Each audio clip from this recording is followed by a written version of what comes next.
Hello and welcome to Asian Pop Culture and Globalization. This is the Class 1 video for the topic of globalization and hegemony.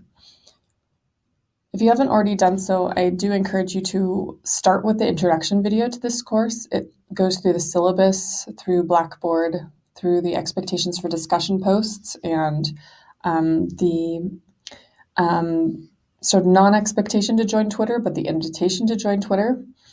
This week's tasks are rather simple, even though the list seems long.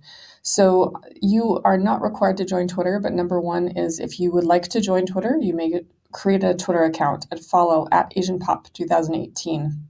You may want to make it obvious who you are when you create your Twitter account, maybe even send out a shout out or an initial tweet to make it clear who you are. Otherwise, I'm not going to follow you unless I'm totally sure you're part of this class. Okay, so on to the real tasks for this week. So if you have already done so, some of you may have already opened the Iwabuchi 2002 reading. I'm going to be going over that in this video today. And then you will need to watch this video and also the introduction video. That's task 3.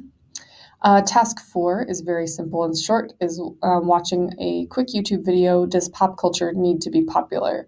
I think you'll enjoy this video, although it is a little overwhelming and rather dense, but also very fun.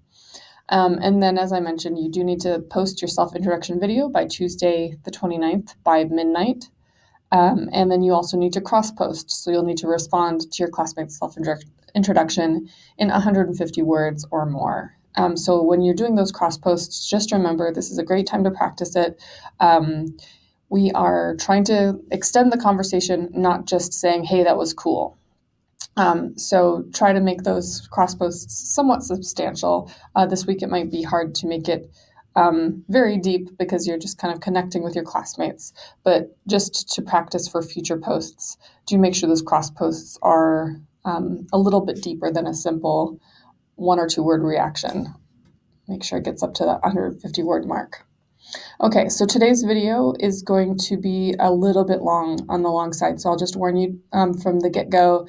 This video will be a little longer than usual, and I apologize for that. We're doing a lot of introduction material and a lot of actually kind of complicated concepts. So the beginning of this course, we're going to introduce you to a bunch of terms, a bunch of concepts, and then we're going to apply them to case studies. And we're starting with Japan. So I'm kind of digging in this video into Japan because we're going to be starting there with Japan.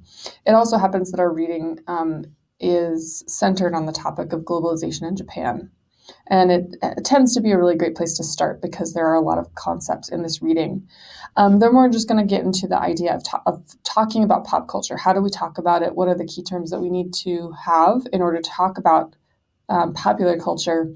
And then just sort of segueing that into the YouTube video, I'm going to talk a little bit about that at the very end of the video.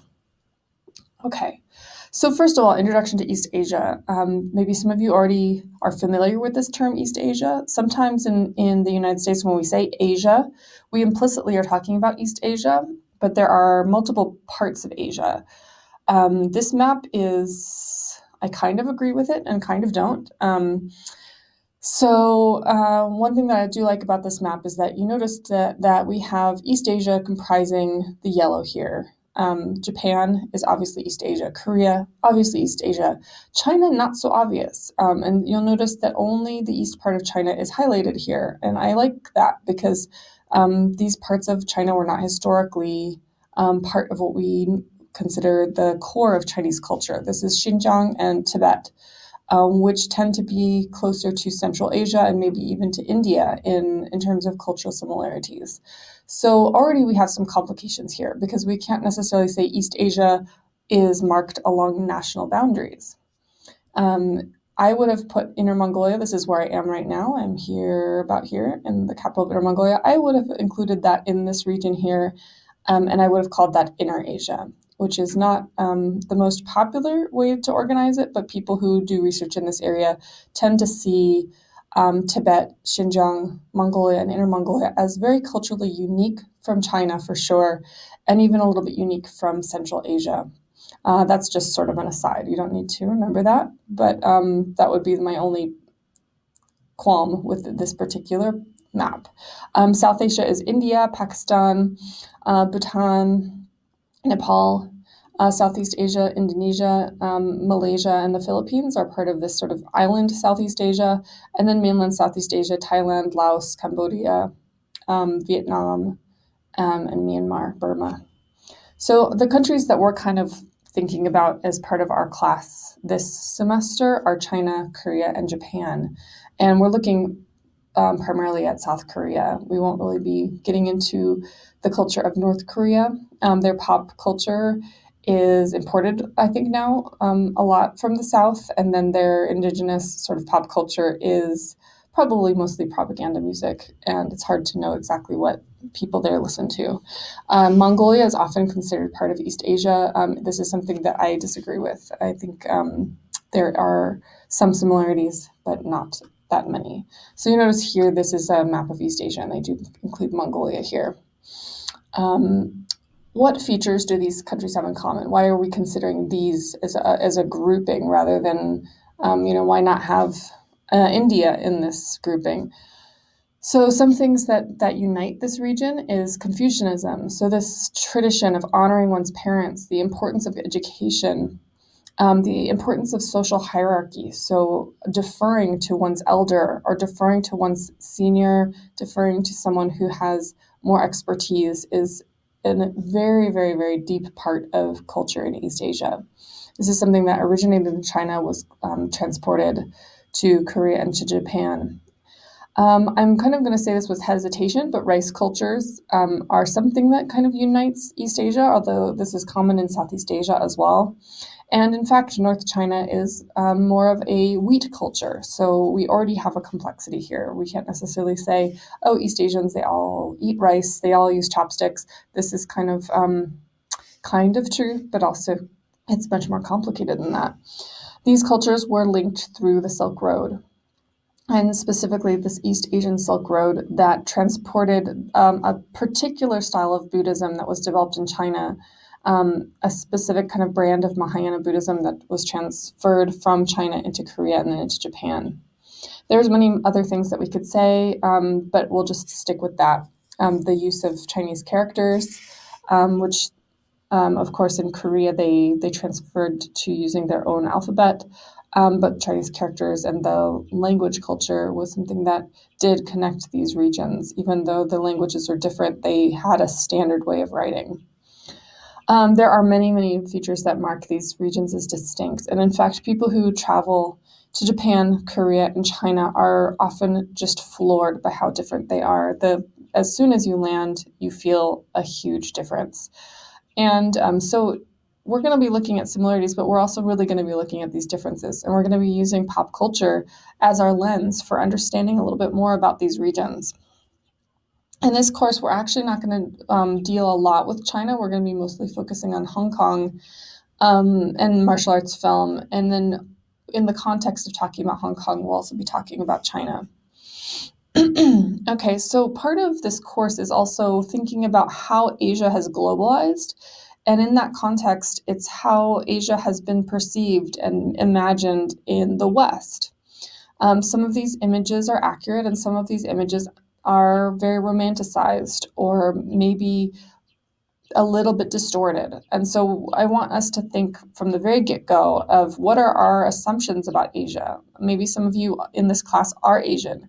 How do you feel like your culture has been perceived by mainstream US culture? If you're not Asian, what are some of your assumptions going into this class about what is Asian, what is Asian culture? And specifically for the way that I run this course, I'm looking at East Asia, but we could think about this more broadly. And of course, when we're studying cultures, there are lots and lots of challenges. And what I'm saying here, appreciating and studying other cultures, this might actually be, depending on who you are, appreciating and studying your own culture or maybe your own cultural heritage. So one thing that we really want to be careful about is we want to avoid cultural generalizations and stereotypes as much as possible. And you're welcome to call me out because I am definitely a culprit of this tendency. It's easy when you're trying to make things simple to oversimplify. But what we're going to try to avoid is any sort of tendency to essentialize these cultures or to put a boundary around them, to say all Chinese people X, or Korean culture is Y, Japanese people are Z. So let's try as much as possible to look at those areas where maybe the stereotypes don't hold up very well. We're going to try to avoid romanticizing and exotifying these cultures as much as possible. The term here that I associate with these tendencies is developed by Edward Said.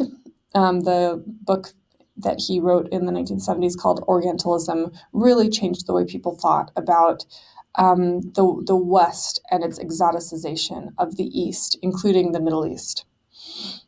And then finally, this is a topic that's close to home. I am white. I am a player of Asian instruments. I would call myself, in a way, a cultural appropriator. It's been kind of more than half my life that I have been engaged in Asia. I consider the form of cultural appropriation that I engage in appropriate, and maybe you could disagree with that.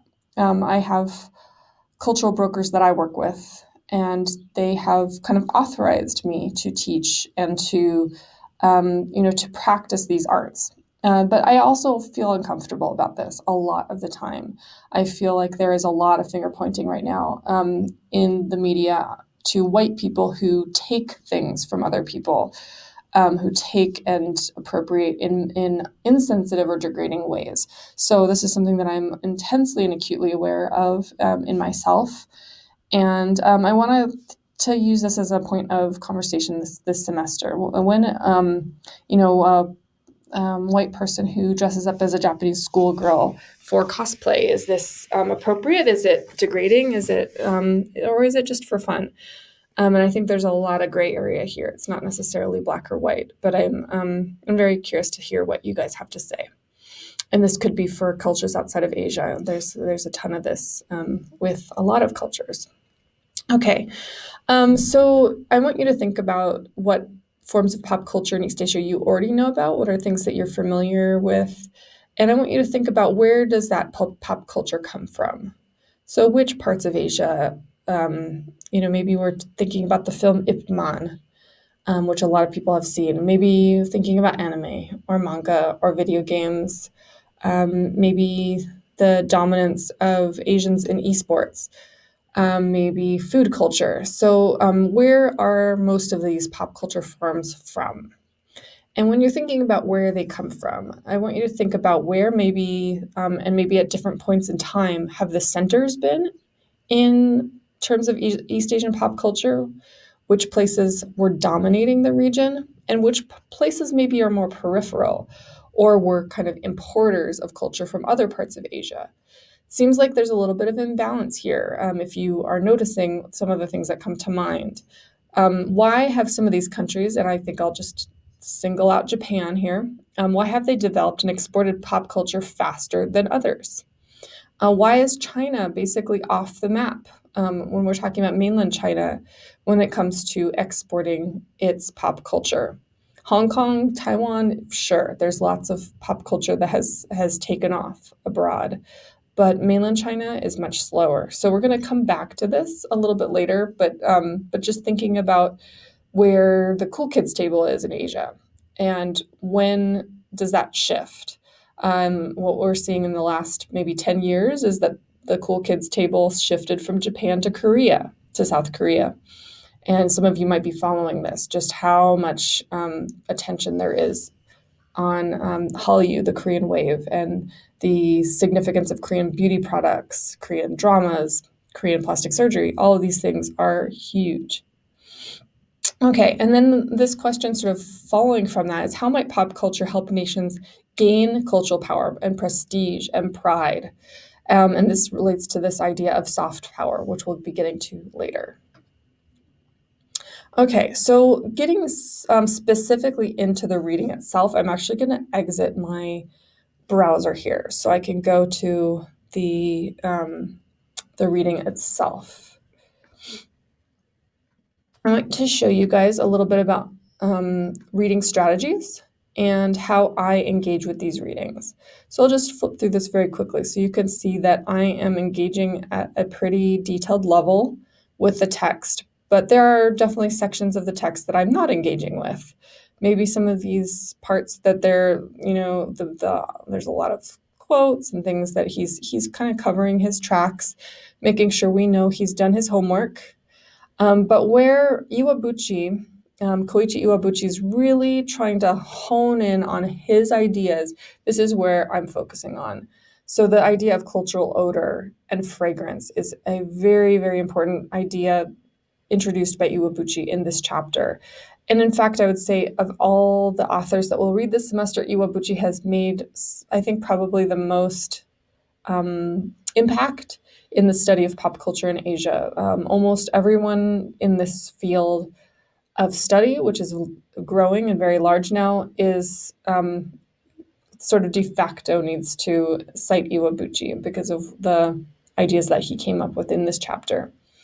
So I'll just sort of show you this is how I engage with the text. I encourage you to do so. If you don't have the subscription to, or if you don't have Acrobat Pro, you won't be able to engage with the text this way. So you might want to print it out or take your own notes or just somehow, just reading by itself probably is not the most effective method for reading. You need to be able to separate and find the important concepts and separate them from the less important concepts.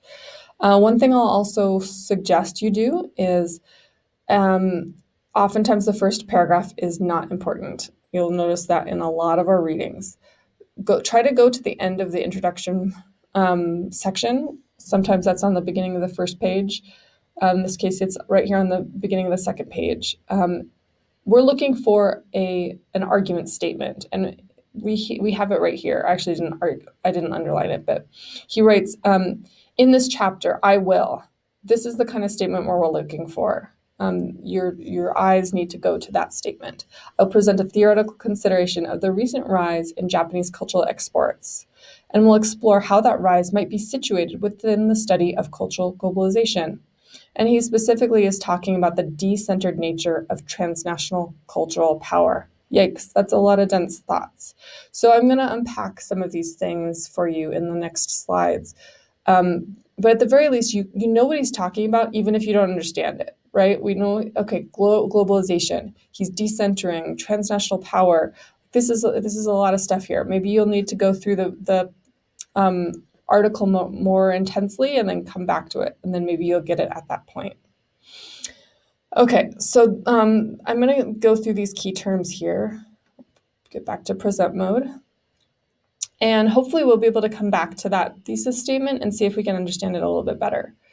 So the key concepts: recentering globalization, mukokuseki, and odorlessness, or cultural fragrance, the ideas of cultural imperialism and hegemony, localization, soft power, Americanization of Japanization. So from the very get-go, we see that actually the study of pop culture isn't just the study of something that's outside of the realm of power and authority and really, really big ideas.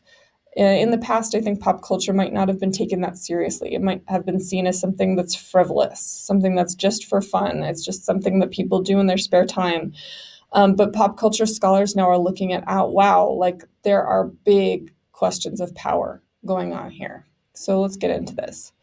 So Iwabuchi doesn't necessarily give this definition of globalization, but this is one that we can use in this class. If you have some things to add to this, I would love to hear your ideas. So the globalization definition: increasing in contact and exchange between global cultures, compression of the world in space and time. So what happens in Israel now, we know what's going on there, right? What happens in North Korea, we're hearing immediately what's happening. This is part of globalization, is that in the past, of course, people were trading with each other. They were exchanging cultures. But now it's happening faster, and it's happening across very large spaces. So the internet has a big role in the contemporary globalization process. Cross-cultural communication and even transnational corporations are sort of part of this. Okay, so what does Iwabuchi say about this? One of the things that he points to is that we have a legacy with globalization of cultural imperialism. And by this, he means that one culture, aka the United States and maybe the West more generally, has been very dominant in the process of globalization. That this is sort of this intrusion of values, styles, worldviews, and behavioral patterns of one region, aka the West, to the rest. So the dominance of Euro-American pop culture over the past 2 centuries. And I would say that this is probably mostly American culture with a lot of British culture mixed in. When we're talking about the West, I actually don't like this term because we're not really talking about Norway. We're not really talking about, the Netherlands or even maybe France. But I just like to call a spade a spade. If we're talking about American culture, just say America. Don't say the West. And this would be in your writing. I just encourage you to really think about it. If you're talking about Hollywood, just say what you're talking about rather than saying Western film, which is a little bit vague because that could be country Western. Okay, so this is not something new. It's actually something that was going on throughout history. And actually, in the Tang Dynasty, between 600 and 900, China was the cultural imperialist. It was sending its culture out. That's why Japan and Korea both adopted the Chinese writing system. So today's globalization fears include this idea that maybe we're all going to melt into this melting pot. We're all going to be the same. Cultures will start to resemble one another and perhaps already are. We look at big cities around the world. There's high-rise buildings. It all looks the same. There's McDonald's.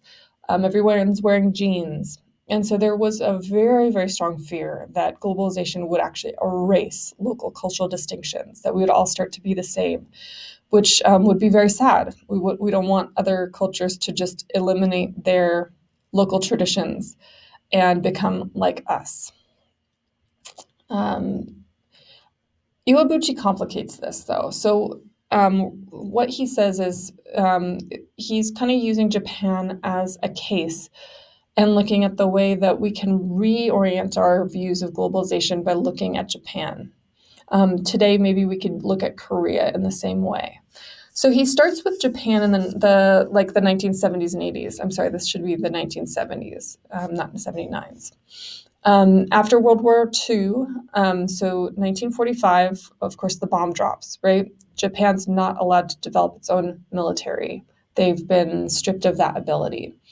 And this actually ends up being a benefit to Japan. The US sort of was involved in creating their constitution and stripped them of the ability to have a military. So they decided to invest in technology. And Japan became the fastest growing market for consumer electronics. And some of you probably, or maybe your parents, you guys are too young, but were probably consumers of all of these Japanese products, including karaoke, video games, personal electronics, VCRs, cameras, and then eventually CDs. So these technologies, Iwabuchi says, became the way that pop culture was accessed. So Japan wasn't necessarily producing its own pop culture, but it was creating electronic devices that we could use to access pop culture. Later, it does develop its own pop culture, of course, as you guys know, huge industry. But what he's looking at here in this process in the 1970s and 80s is how these products were very odorless. There was no markings of Japan on their consumer goods. And so he's suggesting that this was conscious. There weren't sakura blossoms on the Sony camcorders. There were not pagodas on Toyota cars, right? These even the names for most of these companies were de-Japanized. Not maybe in the case of Toyota, but they didn't choose strong essence or fragrances to mark their products as Japanese. This might be because Japan didn't have the best reputation coming out of World War II, and we're going to talk about that next class. Okay, so there's this idea of mukokuseki, which means lacking in nationality. It literally means no nation. And so the de-Japanization process that he's talking about, or odorlessness, corresponds to this word in Japanese called mukokuseki. So when you think mukokuseki, think odorless. So the question for you guys, can you name a product that you thought was American, but later found out came from Japan? And for me, this was Nintendo, for sure. I had no idea Nintendo was Japanese, even though that name is a little bit strange. I didn't know Japanese, so I didn't know that it sounded Japanese. There's these characters, Mario, Yoshi. Okay, Yoshi sounds a little funny, but the Italian plumbers don't have any marks of being Japanese. Pokemon, a lot of people did not know was Japanese. Legend of Zelda. Choco Pies are from Korea. Maybe think of your own examples and post on Twitter while you're watching if you want. So mukokuseki could also be applied to the faces of anime characters. Miyazaki, the great filmmaker and anime creator, is quoted to have said that Japanese hate the look of their own face. I don't know if this is true for everyone, and this is actually very controversial that anime faces always look Caucasian. At the very least, they have erased their Japanese-ness. A lot of characters have colorful hair, often blonde, not always blonde, sometimes red, purple, blue. Um, Often blue eyes, long legs. So they have eliminated the normal markers of Japanese-ness. Whether these characters are actually white is actually a point of contention. A lot of fans and even Japanese artists say, no, I'm not trying to make my characters look Caucasian. They are just anime-styled characters. This is just what anime looks like. But it's hard to deny that they don't have characters of whiteness, sort of signifying the racial dominance of features that are considered Caucasian. So Iwabuchi talks about the 3 Cs. He says Japan kind of dominated in these fields: consumer electronics, comics and cartoons, computer and video games. And you could maybe include cars in this as well. He talks specifically about the Japanese Walkman, the Sony Walkman, which really revolutionized how people interacted with media. So the turning point, sort of right at the 1980s, the late 1980s, these products really took off. Japan started to change its reputation. People were kind of worried because Japan was taking off so much. Later, Japan had its economic downfall in the 1990s. But at this time, people were actually kind of worried, the way that people are worried about China today. Sony and Matsushita bought out Hollywood film production studios. The Sony Walkman was revolutionizing consumer electronics. Some of you might be familiar with the film Akira, and this film became an international hit, also changed the way people thought about what animation could be. It really was very postmodern, very apocalyptic, and for art film audiences, it just really blew people's minds. So the Sony Walkman, which has been kind of nostalgized, if that's a word, in the Guardians of the Galaxy films, was huge. And you guys are too young to really remember this, but it was the first time you could take your music with you. Music was big before. It was not portable. And it had to be kind of enjoyed as part of a group. This was the very first time you could take your music with you. So Iwabuchi talks about electronic individualism that was provided through Japanese products. So Sony wasn't specifically Japanese in its name. There are no Japanese features at all in this product. If you want to click on the link here, I'll be posting the PDF so you can watch this first commercial of the Sony Walkman from 1979. So Iwabuchi later in his article, hopefully you can get to this part of the article. Don't just skip and not get to the end. It gets interesting. So he talks about how Japanization has become very huge. we now have a globalization that's not just US centered. We have a globalization that's now also radiating out from Japan. But the interesting process is when something that's popular abroad becomes localized. And Pokemon's probably the best example of localization of a Japanese product. There, you could probably think of some others, but Pokemon, the way it was in Japan, wasn't going to appeal to American kids. They actually did a lot to transform. I think is it Game Freak is the company that took the Game Boy games and sort of localized it. So Japanese snacks were translated into American snacks instead of maybe rice balls. They changed them into donuts. There's several things you can look online. Maybe some of you are familiar with some of these localization things. This can be seen very, very acutely through the transition in the two theme songs. And I'm not going to play this now because this is going to be a long presentation as it is. But I encourage you to follow these links once you get the PDF and to listen to the two theme songs. They're so radically different. You guys are familiar probably with the American one. The Japanese one is not as individualistic. It's not as coherent. I think from an American point of view, it's kind of this way and that way and a little bit frantic.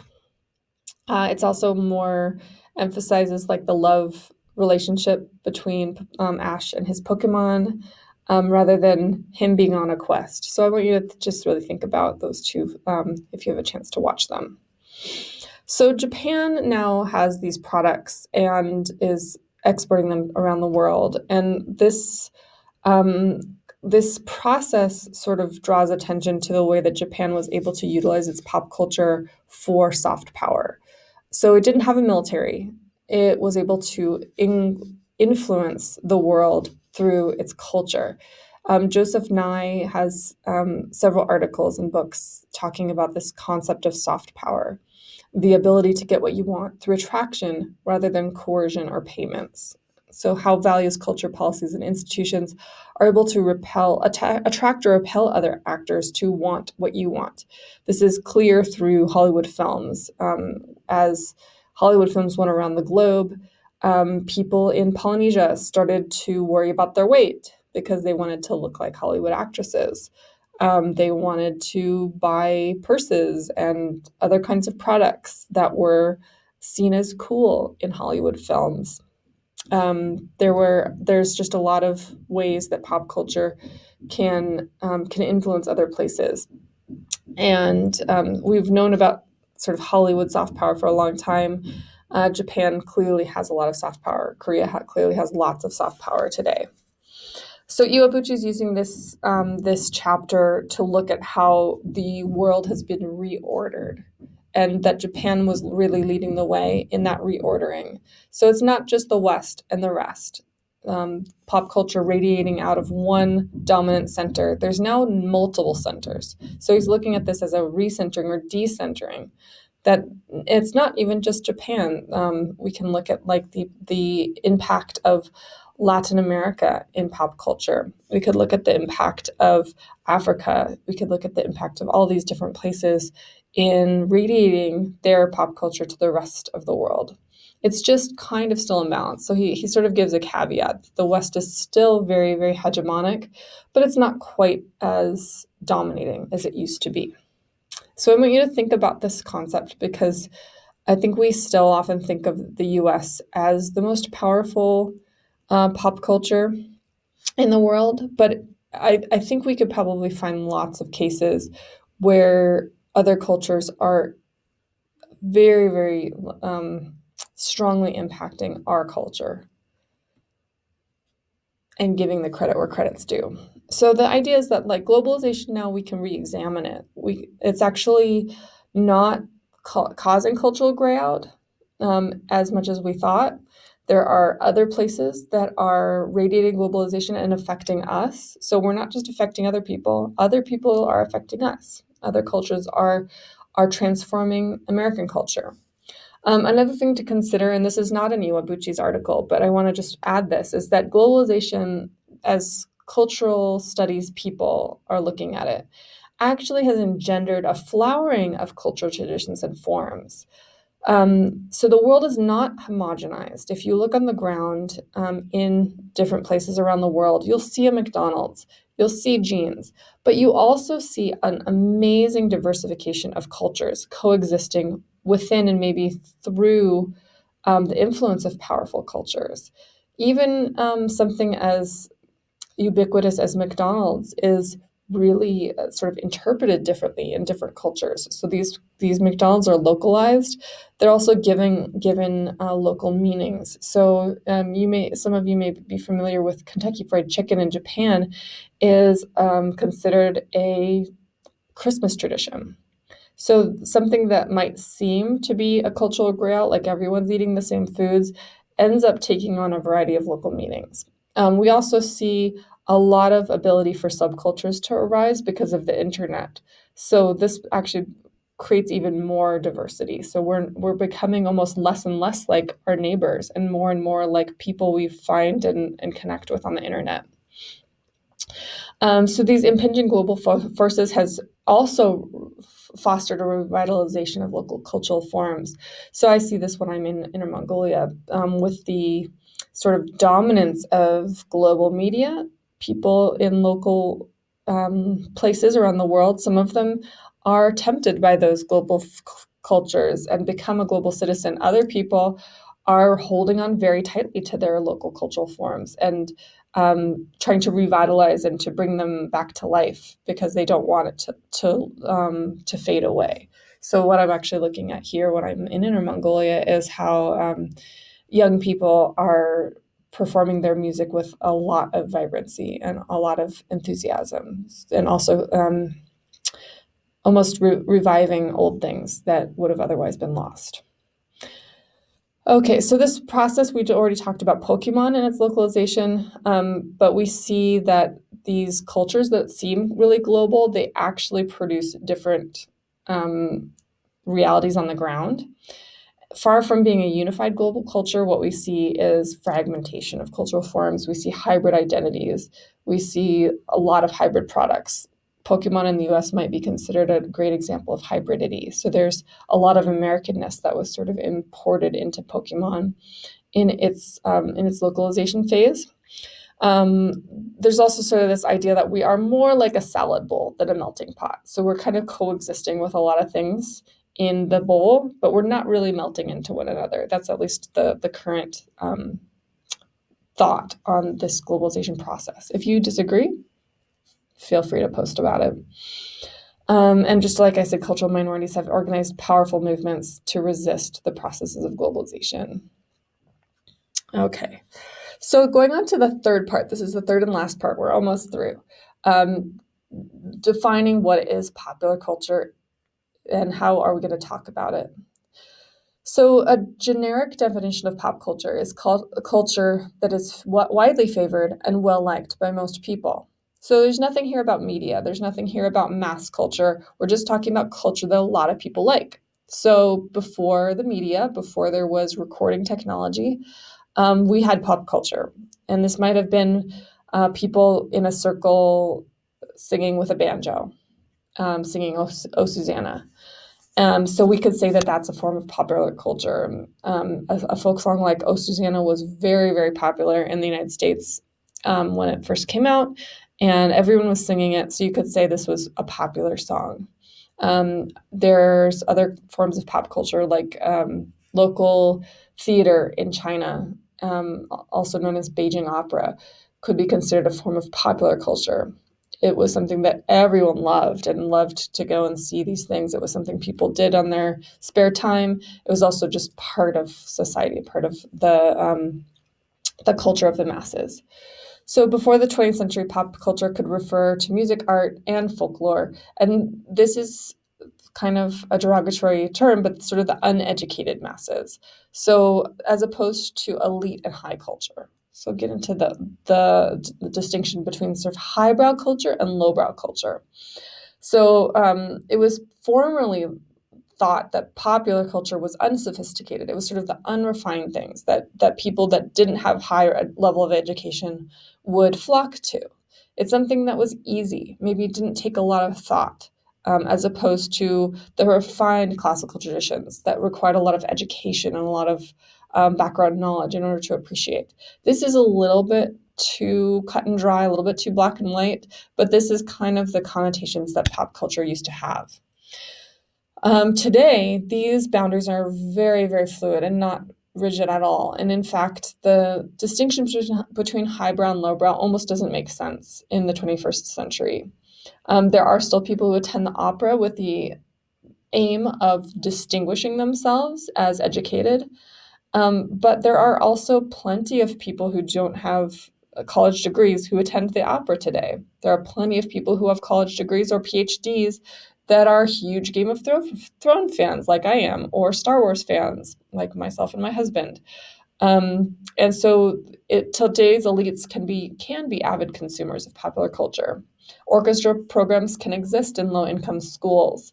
Opera productions are just like any other company. They rely on marketing and mass audiences in order to make a profit. So the other thing that I'll just point out here is that definitions of what counts as popular culture could definitely change over time. So something that might have seen as kind of lowbrow culture, including jazz, which was seen as unrefined or unsophisticated, is now considered very elite and very refined. And people see this as taking a lot of effort and a lot of, you know, deep knowledge of music theory in order to appreciate. And so that sort of shift in jazz being played now in coffee